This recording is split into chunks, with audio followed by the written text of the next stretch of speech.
Hello, everyone. This is Andrew Berman from NMP. Thank you for joining us for another Unit Busters webinar. We partnered with our friends over at Monster Lead Group to basically be able to tell the story. And without further ado, I'm going to introduce our speakers for how to radically change the future of your business in 8 weeks. We have Ken Bartz and Michelle Boucher. Ken is the Chief Visionary Officer of Monster Lead Group, and Michelle is the Vice President of Marketing. Ken, Michelle, you guys there? Sure. We are here. Thank you so much, Andrew. And hi, everybody. Welcome to the webinar. I want to just give a big thank you and shout out to Andrew Berman and all of our friends at NMP for being such great hosts and partners. So as Andrew said, I'm Michelle Boucher, and I'm joined by our fearless leader and head monster, Ken Bartz.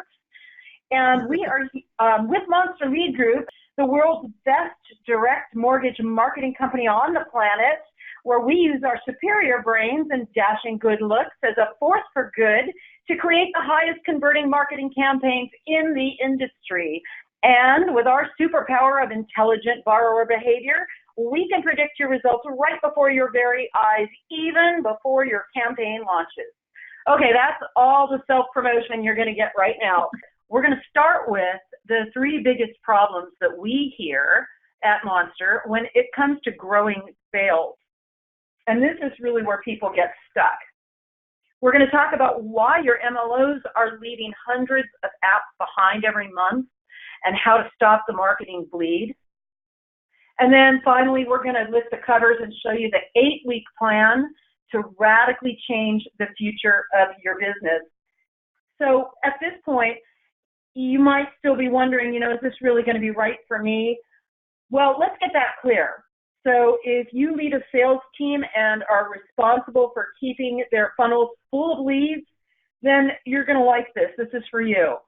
If your organization sells direct to consumers with an inbound call team, this is right for you. And finally, if you're tired of hit or miss marketing and you're looking for consistent and predictable results, then go nowhere, because this is exactly where you should be. Now, if you stay with us for the entire program today, we want to give you a gift because we know your time is valuable. And I'm going to give you a way to grab this free brief guide called Solve Problems, Don't Sell Loans. And it includes the sales scripts that we're going to talk about today in this webinar. So be sure that you hang out with us till the very end. We'll give you that link and you can download it right away. All right, let's get started. So the 3 biggest problems that we hear when it comes to growing sales, and this is where people really get stuck. The first problem is, I need more leads. So if this is something you've been thinking about as far as helping your company grow, just type in the chat bar, just give me a yes if that's pertinent to you.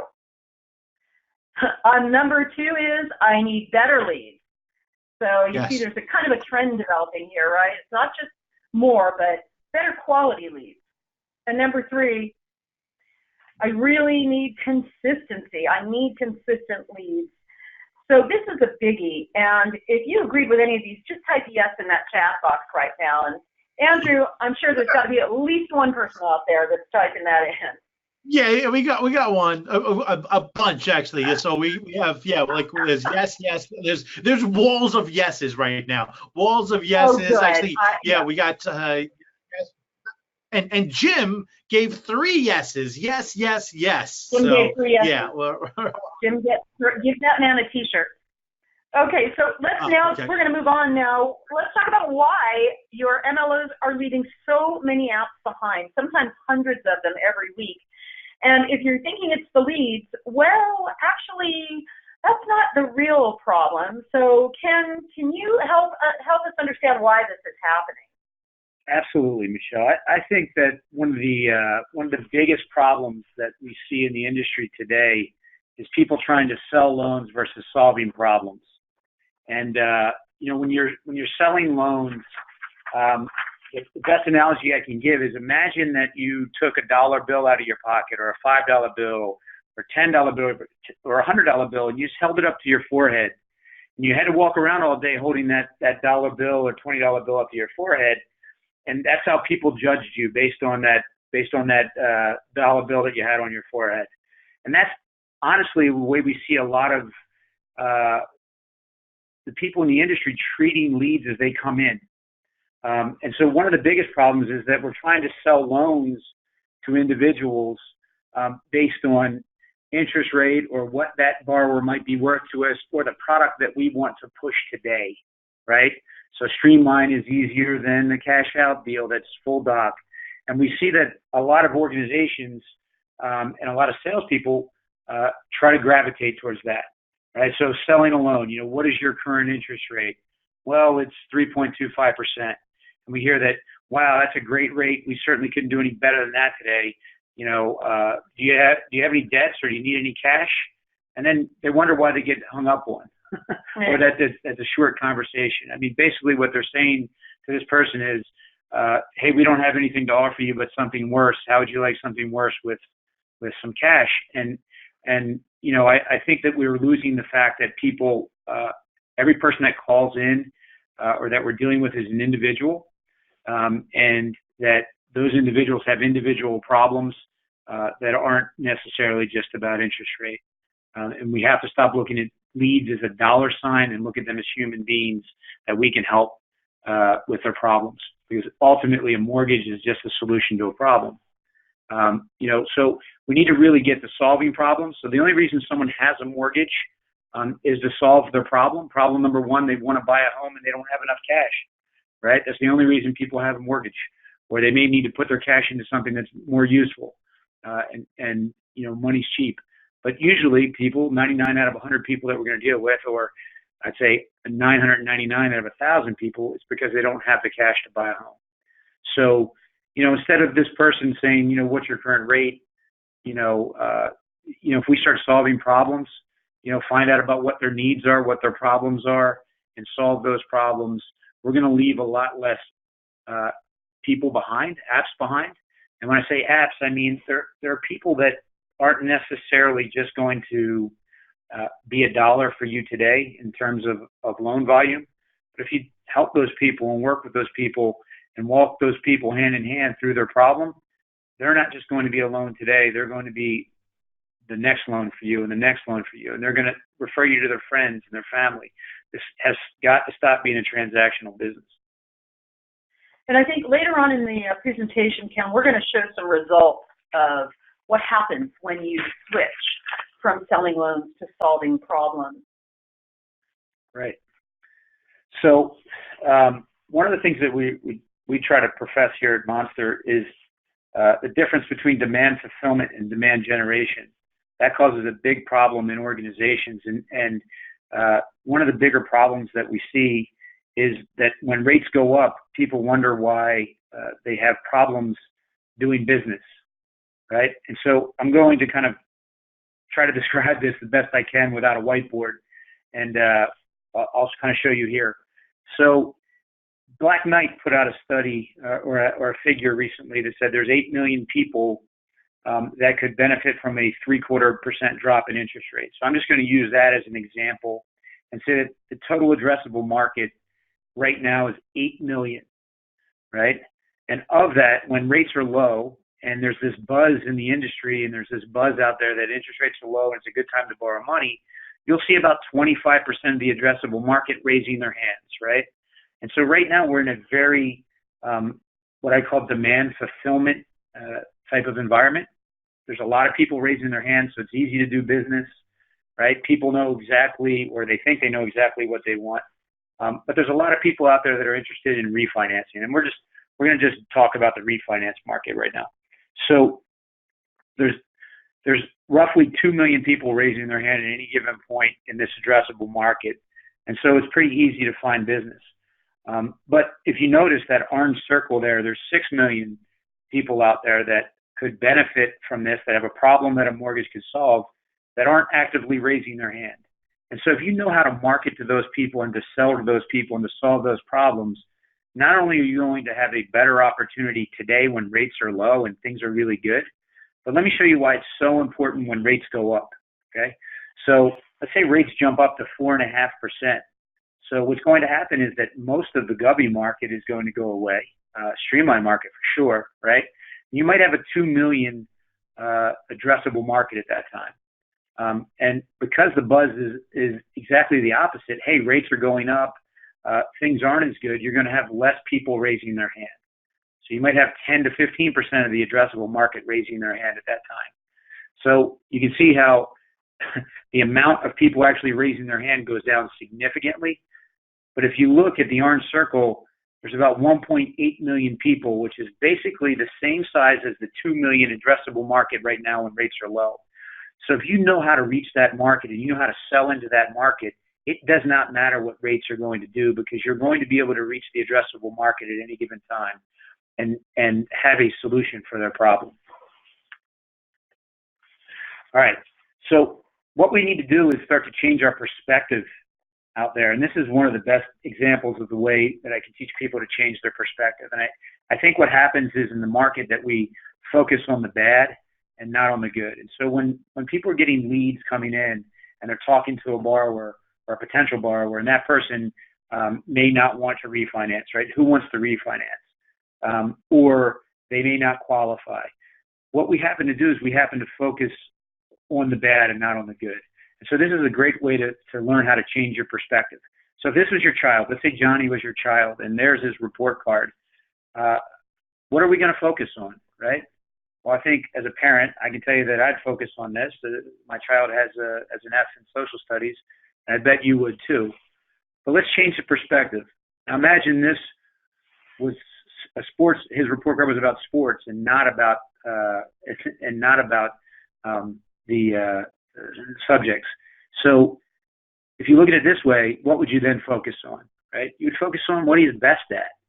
So when we start talking about leads and we need better leads and we need these things, we need those things, every person that calls is not going to be perfect. You have to focus on the people that you can turn into deals in the future, that you can solve their problems. And then you also have to focus on the ones that come in that are good, and you have to make sure that you actually bring those people to fruition. And what we see in a lot of times is that organizations get so focused on this idea number two, that we need better leads, when there's plenty of good leads. And what they do is they throw out the baby with the bathwater, so to speak. So just keep in mind, when you're getting, especially if you're a manager or an owner or you're responsible, marketing director, you're responsible for driving leads, this is a numbers game. You are not going to drive 10 out of 10 people that want to refinance, that qualify to refinance, and that you have benefit for. And if you believe that you're going to, it's going to be a very, very uphill battle. You're going to be focusing on the F instead of focusing on the A. And when you focus on the A, there's actually a study that shows that when you focus on the good parts of things, you get about a 9x ROI on that focus and that investment versus a 1x investment, 1x ROI on focusing on your deficiencies. All right. So I can also tell you that this comes from a lot of experience. I owned a mortgage company. I started it in 1997. And in 1998, if any of you guys were in the business, there was a little thing called Black Tuesday. And on Black Tuesday, interest rates went up from about 6 to about 8%. And I lost an $82.5 million pipeline that was gone overnight. And I had to reinvent myself. I was in business for a little over a year, had built a really nice business, and saw it vanish overnight. And at that point, I'd become resolved that I would never rely on rates again as the main driver in the sales of my business. And so we had to learn in order to even save some of that pipeline, quite frankly, we had to go back and get to know people, understand their problems, and actually offer them 8% versus 6% that we had the day before, because we were floating our entire pipeline at the time. So we learned a lot of lessons from that. But what I learned really that has helped drive my career since then is that if people would take a 8% rate over a 6% rate the day before, it was because they had some sort of problem that really needed solving, and that rate wasn't the main driver behind fixing that problem. We eventually grew to 100 loan officers, and I was able to sell that company in November of 2003. And at the time, we were doing a little over $1 billion a year in origination volume. And we did not do that based on interest rate. And I will say that at the time, we didn't even do a single streamline. So these were all full doc loans that we were doing $1 billion plus. And of that, I would say that 90% of those were cash out at the time. We're going to use, we use the same strategies and program that I utilized back in those days to create the Monster Way. Right, and at this point, I would like to introduce you to the Monster Way. We have put together an 8-week plan to radically change the future of your business. And that is a pretty bold statement. So let me unveil exactly how this works so that you can connect with the idea of radically changing your future. This is your roadmap to the 8-week program called the Monster Way. Up in the left-hand corner, we start with pre-launch. And so when you engage with us, you make an 8-week commitment, but before we get started, Monster will go through your strategy, your marketing creative, and create for you a direct mail campaign, because that's the marketing vehicle that we use to deliver to your customer base or your lead base. And once we have agreement on the strategy, the offer that you want to put out there, and what we're going to send, we then launch into 8 weeks of specific analytical handheld guidance to get you and your team in a position to change your perspective and change your conversation so you can change the outcomes of your conversation. Let's get deeper into this. So as I suggested, during pre-launch, we will set up your marketing strategy. We're going to create a custom template just for you, for your offer, and we're going to build a mail campaign with data from Monster's database, which we'll go into in a little bit. During week 1, our team here, our client success team, is working with you on a daily basis. We're going to audit your inbound calls for a week. And yes, we do record your calls, and you're able to listen to them as well. We're going to help you adopt the best practices in how to answer and manage those calls that the Monster Way is going to teach you. And we're going to set some beginning benchmarks so we can measure progress over the entire 8-week period. Your first mail campaign will hit during the first week. During week 2, we start with coaching and monitoring. Your second mail campaign is hitting this week. We're also helping you adopt the demand generation perspective, and you're starting to get traction with it. We're going to help you coach those who are struggling, and we're going to monitor your calls for adherence to the scripts that we've been teaching you. By week 3, we now start self-assessments. We have each of your loan officers take a self-assessment test. Then we look to correct bad habits that we hear people falling into, and we reinforce the adoption of the Monster Way script. During week 4, it's time to do some team evaluations. You're going to be able to identify your starting lineup, those who are early adopters, those who have really embraced the new way of doing things. We're going to create an action plan for those who are straggling, and you're going to evaluate those self-assessments. So as a manager, you're going to see all the self-assessments that your team has filled out. By week 5, your 5th week of mail campaigns are hitting. And now it's time for you to be able to scale this thing. So your successful habits are starting to really pay off. In fact, you are adding more MLOs to the training. So we do allow you to start with just a few select MLOs if you want to, and then expand it across the rest of your team. And we're leveling up your marketing strategy for the weeks to come. By week 6, we now turn to you, the leader, and we start a 2-week train the trainer section where we help you watch for performance fall off, and we show you how to keep your team accountable and the methodology that works best based on the assessments of each of your LOs. And at this point, we introduce you to what we call the gold level. And the gold level is the next level of account management and mailing that you get to once you get through our first 8 weeks. By week 7, we're wrapping up with week 2 of training the trainer. You are turning into Navy SEALs, and yes, those are real Navy SEAls. You're going to understand how to review the loan officer's self-assessments and what to do to best address any needs. And we are going to actually set another strategy for your gold level graduation.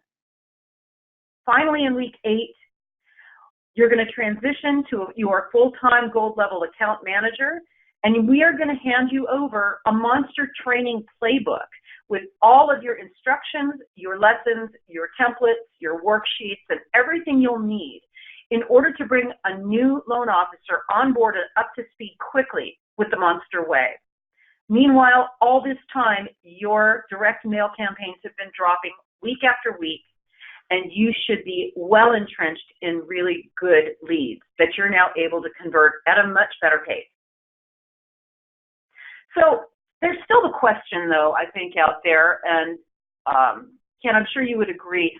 You know, there are a lot of marketing companies. I don't know how many marketing agencies there are out there. Some of them even specialize in mortgage only, just like Monster. You can get data from CoreLogic or Black Knight.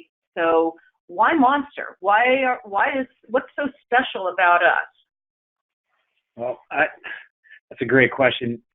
I think there's 2 answers to that. Number 1 would be the data, but let me just touch on something you said. There's a lot of agencies out there. I'd say that there's lead generators out there. There are mail houses out there. There are telemarketing companies out there that do lead generation. When you are an agency, you handle things very, very differently because of a level of responsibility you have to all of the clients that you have internally. And because of that, it requires a high level of data management. It also requires that you, in order to be a demand generation type of agency and not a demand fulfillment agency, there is even a different level of data that you have to deal with. So most people in the market look like this. So most people are working out what we call a query system, and this is a great way to kind of think about that. It's almost like you're underwater, and the query system is the periscope, and it lets you look at a very narrow sliver of data that you want to look for, and it is very, very limiting when you do that, because you can't do things like model and ask the database questions when you're working in a query system. You have to come up with some basic criteria and then pull it. And if you're lucky, you could get lucky. And this is why companies see these up and down kind of curves. And they also, there isn't a great way to deal with ranking that data. So what most companies do in a query system is they use what we call an end select, some sort of randomization to the data to hopefully level out some of those bumps. Right? We actually take down the entire database. So we've taken down an entire property database and broken it up into what we call a relational database. And it's really important to understand because data is constantly moving and changing. The market is constantly moving and changing. And so you really need to be able to go in and when people say model a database, really what they're saying is, I'm going to go in and ask it a bunch of questions and then mathematically extract that answer, right? And so what we're able to do with our database, the 5 years of history that we have when we first negotiated taking down the entire CoreLogic database, plus the 3 years that we've had of marketing experience within that database, which is going to tell us some other behavioral stuff. We're actually able to go in and ask it questions and model things out. Because if we're going to find that 6 million pocket that's not raising their hand right now, or that 1.8 million pocket in the time when rates are higher, we have to be able to go in and not look through a periscope, but rather look from a satellite, look down, and be able to actually ask questions and really hone in on what we need. And I just want to emphasize the point that anybody can go to CoreLogic or Black Knight and ask for data and ask for a list. But the investment, both financially and resource-wise, that Monster has made when I first came to this company so impressed me because I had never seen that before. So literally millions of dollars have been spent on being able to deliver an excellent result with data that is not in great shape when we get it in terms of being able to manipulate it, as Ken said. Additionally, we have a team of 10 data scientists, analysts, programmers, and technicians that do nothing but manipulate and manage the data for you, so that anything that we use on behalf of your campaign is the highest possible quality. So when other companies say they have targeted lists, typically they're talking about triggers, right? Well, anybody can send to triggers. And one of the other things that you'll have to remember is that not only are those other companies sending to those triggers or to whatever list you've pulled, but the next person on the phone behind you is getting the same list and sending to exactly those same people at exactly the same time. Monster doesn't do that. We do not sell your data to anyone else for that mailing. Yeah, so that's a really key point, Michelle. And I want to make sure I clarify that. We do not, like I said, as an agency, we have a certain amount of responsibility to maintain responses for our clients. And so we do not put two pieces of competing mail with a consumer at any given time. We have some strict business rules around that, and the only way to ensure that is really to manage the entire database. And that was one of the impetuses behind us even starting down the road of taking down the whole database and managing it, was to create that type of barrier and that type of wall. Yeah.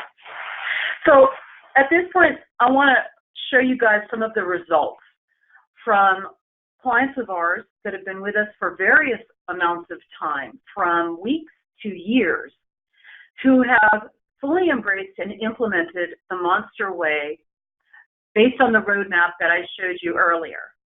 This example is from an FHA Cash Out. That's exactly the promotion they were running. And during the first 60 days of this campaign, they mailed 3,000 pieces per week.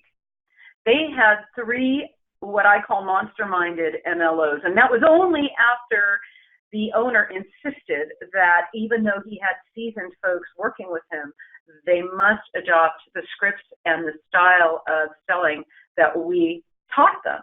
And they did. And Ken, I want you to talk a little bit more about this company because you know them very well. Their results were pretty stunning. Yeah, this is pretty interesting case study because this was a branch that started from scratch, and this particular branch manager had brought in a brand new loan officer off the street, what I would call seasoned loan officer that was used to inbound consumer direct type of marketing. And then he actually had a retail loan officer that was used to network marketing that also came aboard. And so we had 3 people in various stages in their career, various methodologies, so to speak. And we kind of brought them all under the same kind of mantra and mentality, which is, to sell solutions. And by selling solutions, I mean information, right? That's all people really need, is for you to provide them information and provide the information that is relevant to them, right? Instead of relevant to us, the salespeople. And the first couple of days were a little rocky, but after that they took off, and I've seen a lot of businesses start. I've seen very few do 55 submissions in their first 60 days in business. It was a really, really strong start, and it actually has allowed him since then to really propel his business, so much so that the president of the company and the the national sales director flew in to see exactly what this guy was doing because of the rapid success. They had not planned on that type of rapid success. So the next example on a conventional refi, this was during the first 4 weeks of the Monster Way. They had 23 locked deals. Their application rate skyrocketed to 86%. And their response rates on their marketing strategy averaged about 1.875% weekly during this campaign. Michelle, I'd like to point out that application rate. So you guys understand what we consider an application rate here at Monster, is that 86% meant that basically 8 out of 10 people that called them gave them enough information to effectively determine whether or not there was a problem and a deal that they could present to solve their problem, so to speak. And so we don't look at application necessarily as a 1003. We actually look at it as, can you get enough information to accurately determine whether there's some direction with a particular client. And in demand generation, getting almost 8.5 people out of 10 people that call in to do that that's like, I don't know, it's like batting 500 in the major leagues. It really is an enormous number. So our next example on a conventional cash out, this is over a longer period of time, 18 months, and they have consistently seen these kinds of results across the 18 months, and that includes part of 2018, which wasn't that easy to maintain consistency with. So they saw 6 times the return on investment than any government campaign they'd run. They had between a 38 and 42% second loan taken out at approximately 3 years, and the response rate remained between 1.3 and 1.8% weekly. I know a lot of people put a lot of stock into response rates. I'll just mention that if you do any research at all on the different types of advertising across direct mail, across email, across social media, and any other type of digital platform, you will see a consistently higher response rate with direct mail for the mortgage industry. However, that response rate can vary. And so consistently getting between 1.3 and 1.8 lets you predict better what your revenue is going to be. And then our final example here, and I'm going to have Ken talk you through this, is really more than 100% growth. But Ken, why don't you talk to them about this client and what they were able to do?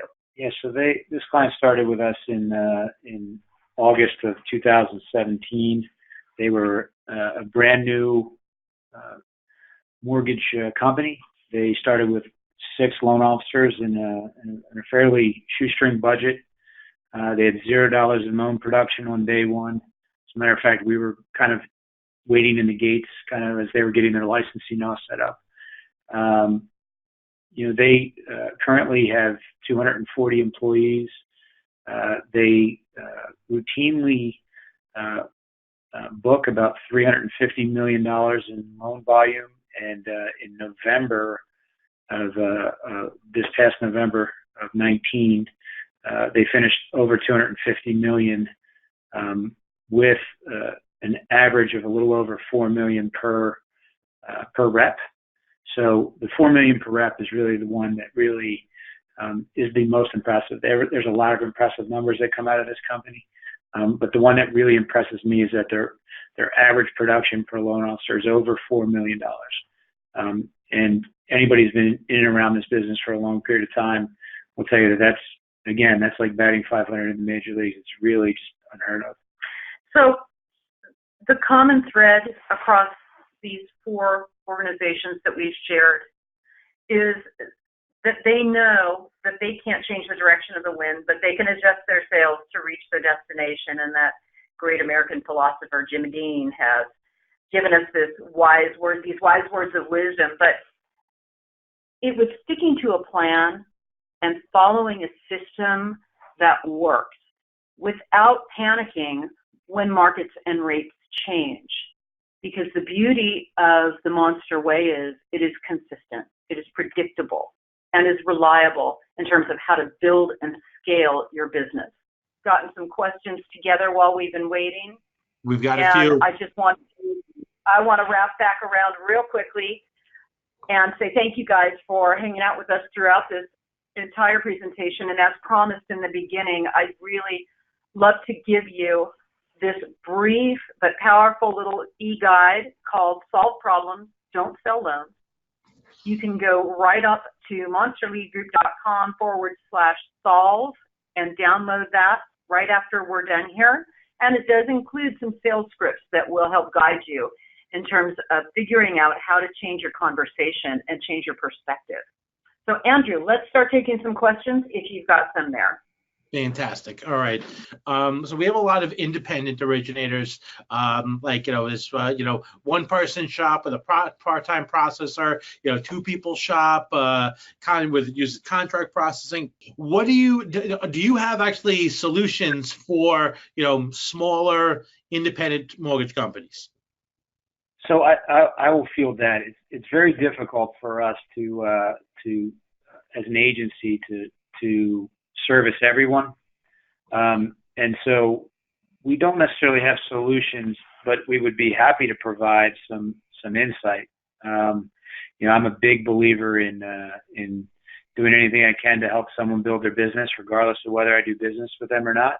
From a standpoint of, I don't look at people as deals, so to speak.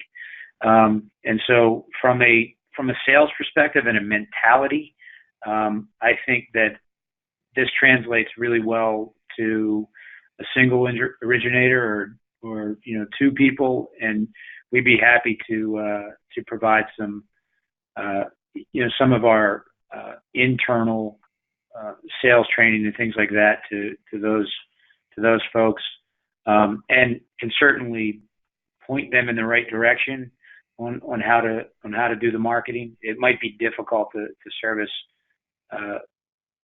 those people for a multitude of reasons, but one would be it might be a little bit cost prohibitive for them just because of the amount of labor that we put into every account here. I think also one of the challenges that we've had in helping independents with our solution is that it tends to over-deliver based on the capacity they have to manage the amount of influx of business. And I'm not saying that to brag, but I'm suggesting that the way that our solutions work, that typically happens. But I do want to mention, we do have a lot of free content that explains and, as Ken said, teaches the way to apply the Monster Way to your business. And we don't charge for that. So when you go up to our website and you select Solve, or you go to the link here and you download the giveaway, you'll also then get follow-up access to some of the other content that we have. A lot of it's on YouTube. Some of it is free from us. So that's a simple thing to do, is to definitely make available all of the supporting material we have so that you can be successful that way. Yeah. And something I'll say this. Listen, if you've listened to all of the Unit Busters webinars that we've done, so much of what you guys do is given away there. It's like a lot of your secret sauces are no secrets anymore because of just your generosity sharing your knowledge, and we really appreciate that, Ken and Michelle. So I've got this next question. I'm curious. Like, this came from a couple of people asked differently, but does Monster Lead Group do just direct mail, or do you also do digital marketing? It's a great question. We only do digital as a part of a direct mail campaign. We made a decision several years ago to not go down that rabbit hole. We are really experts at they say that an expert is somebody that's made all the mistakes you can make in a very narrow field. That was Niels Bohr, right? And if that's the true definition of an expert, then we are definitely mortgage direct mail experts and data experts. But I think we would be maybe behind the curve on the digital side. We do digital in conjunction with a direct mail campaign, and that actually works really well. But again, that's in the medium that we really know best. Got it. Great. All right, listen, I don't like to talk about price on here, but there's a bunch of people that are asking about price, so I'm just going to throw this out there, and I apologize if I'm putting you guys on the spot, if this is an awkward thing, but I'm going to do it anyway. How much does it cost, and do you have to pay up front for the program? So I've got people have asked me different ways that, so if you guys can give us your feedback on that, I'd appreciate it. Yeah, that is a valid question, I'll say, and a difficult question to answer in a fashion, because it's very customized to the group. So we could work with somebody who has as few as 3 loan officers to somebody that has 300, and those would be very different pricing scenarios. It really does depend. But I would say, as a rule of thumb, it is good to look at, and let's take it as an individual, and then people can kind of extrapolate. There is a law of big numbers, which means the larger you get, not that our pricing changes, but that from a standpoint of marketing, you just need less. But let's just say if you had 3 loan officers, you would probably need a budget of about $3,000 to $3,500 per loan officer per month to really make that pay off. And so that can kind of give you a gauge on where that is. Now, if you have 50 loan officers, it probably isn't that high, because you will build up pressure. What I mean by that is that once you do so much mail, you're going to get this kind of quantity of phone calls that will distribute itself amongst a larger group better. And so usually we see, as people grow, actually their cost per loan officer from a marketing perspective goes down as they grow. Got it. Fantastic. This question just came in.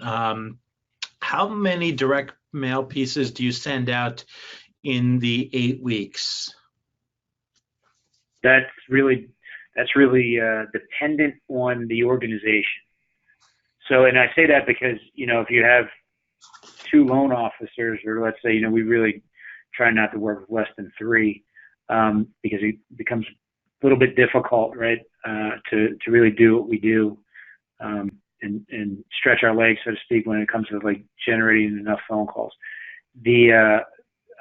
But it's really dependent on the size of the organization and where we're going to be starting, because different campaigns have different metrics.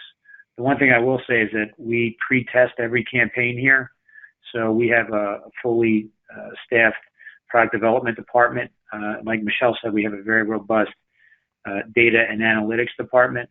And we're probably one of the only groups I know of that does the A/B testing that we do constantly on our dime. So we have an R&D budget here. So we're not, we pretty much know what your response rate is going to be before we send that stuff out. So it's really going to be backed in. We're going to back into a number of actual calls that you can take in a week based on the number of reps that you have, and then based on your overall goals and where we think you are in that demand generation curve. So initially, we may not want to inundate you, and then kind of like anything else, we'll build you into being able to take more and more and more. Great. And I think the thing to keep in mind here, if I can just interject real quickly, when it comes to marketing spend, if your ROI is where it should be, you want to spend more on marketing. But what we won't do is take so much in that it's unnecessary, because what ends up happening is calls get wasted and missed. So that's the last thing that we want to have happen. That's why you work with our client success team and your dedicated account manager to really identify what the best thing is. I'd also say this: when you're initially really diving into this, if you generate too many phone calls for your reps initially, you will create what we call a buffet mentality. And if you've ever been to the buffet, you know what the plates look like there, right? So all kinds of foods left on those plates. So we're trying to make people efficient and good at working. I hate using the words leads, but working with these consumers that have very human issues that we can address, and we kind of have a responsibility in this industry to address. And so we don't, I've had clients originally want to start with us with a budget. One rings true. Like I said, I have a budget of $30,000 a week, and I thought, well, that's great. He probably has 30 guys. He had 4. I said, you absolutely can't spend that much money. You'll lose it. It's great. You'll get a lot of phone calls. There'll be a lot of noise in your office, but you won't do any business. Right. Yeah. Great. So I've got a couple of other specific questions that people are asking here. So want to know is, how often does Monster send a piece of mail to the same homeowner? That's a fantastic question. And it really depends on the data set. But it could be many, many, many times. I will just say this,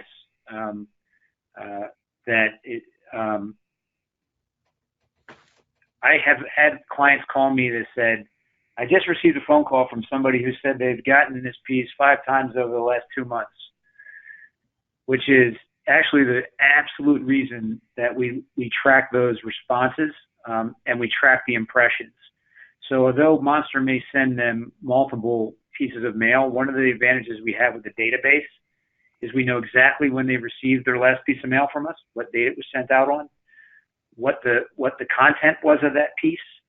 We also know what envelope it went in. There's about 16 different pieces of metadata that we track on a campaign that goes out, down to the individual record. And so that is actually factored into our algorithm when we select data. So when we select a data set, we're not just selecting, like I said, out of a query system. We're actually saying, okay, here's the data that actually fits this criteria, and then it's ranked. And part of that ranking system has to do with number of impressions, length of time since last impression, have they ever responded to an impression way back when, because remember, we have a history on them too, right? So we have a pretty unique thing that we can do, which is called closed loop reporting. So we actually also know the people that we've sent mail that have gone on to become loans, whether it was with one of our clients or someone else. So those are all things that factor into a campaign when we run that data set. Great, fantastic. So listen, I'm going to ask you one more question here. There are a couple of others that people did ask. They're a little too specific to their organizations. If you can just connect to them directly. But this last question, and this is people are asking this different ways, is what kind of campaigns do you offer? Specifically, someone wanted to know if you do a first-time home buyer. But if you could talk a little bit about the other campaigns that you might have, maybe if you have a campaign targeted towards veterans, would love to have a little more color on the types of campaigns that you guys offer. Sure. So we mainly, well, I won't say mainly, we live in the refinance space, and it's not because we can't drive purchase money through direct mail. The problem is that the time it's going to take to turn into ROI for you, you're not going to, most companies are not going to have a 6-month ramp before they turn $1. And that's usually when you try to do demand generation in the purchase space, that's just not going to work. But everything else, anything you can think about in the refinance space, we do. And I will say, lastly, that I'm careful about saying that we do model the data based on what we think the behavior of the consumer is going to be. So cash out, we're going to look out for our cash out propensity models and things like that. We're going to look at a bunch of different factors in that. If it's an FHA or VA streamline, we also have models around those things. But I would just warn people that, especially, and I'm answering this question because I know there's people out there that might be individual loan officers or people that might not work with us, right? And I want to make sure that they get some information that could help them. I would strongly advise people that when you look at a direct mail piece or you think of a direct mail piece, you think of it as a response mechanism and a response mechanism only. The content of that might open the door for a conversation, but the individual data, the individual record, what I mean is the individual person you're talking to should dictate the loan scenario itself, right? So if clients come to us and they're like, oh, we get cash out, and what happens is their loan officers only focus on one thing, and they're, I call it focusing on the hole and missing the donut. That's great. Fantastic. So listen, I feel this is an emotional time where we came up with this idea of doing a unit busters thing just to give our readers the tools that they need to kind of boost sales and bust the number of units that they did last year. And this we come to a conclusion here. I'm looking forward to doing more work with you guys in the future, but you guys shared some great stuff. So if you're on this listening to this, make sure you reach out to Monster Lead Group. They've just got so much resource that, like I was saying before, they're just generous with ideas and information. It's great if you have the opportunity to do business with them, and if you have the capacity to handle, the fire hose of phone calls that they could generate for you. But even if you can't, just engaging with them, tapping into their world, and plugging into their resources, it will be a profitable venture for you. I can guarantee you on that. So, without further ado, any closing words, Michelle or Ken? Well, first of all, I just want to thank you again, Andrew. You have a very, very hardworking team behind you who have been exceptional and extraordinary in the way they cared for our content and our marketing to your very loyal member base. And so we've just been grateful. It's been a great experience for us. And what I would say is that if you have attended today, whether you have asked a question or what have you, you'll be getting some outreach from us. We make it really easy to work with us. And even if you can't work with us, we make it really easy to get information. So we really do want to just help you succeed in whatever the appropriate capacity is. So I want to thank you, Andrew, for the platform and for the extraordinary support you've given our company. Yeah, thank you very much, Andrew. And I will just say this in closing, that I started as a broker with two desks pushed together in basically a closet. So anybody who thinks that they're too small or any of those things, please don't hesitate to reach out. If we can provide some information or some direction or something to help you grow your business, honestly, those people are near and dear to my heart. So, in closing, thank you guys for the platform, and Andrew, thank you as well. And hopefully we can help some other people out there grow their business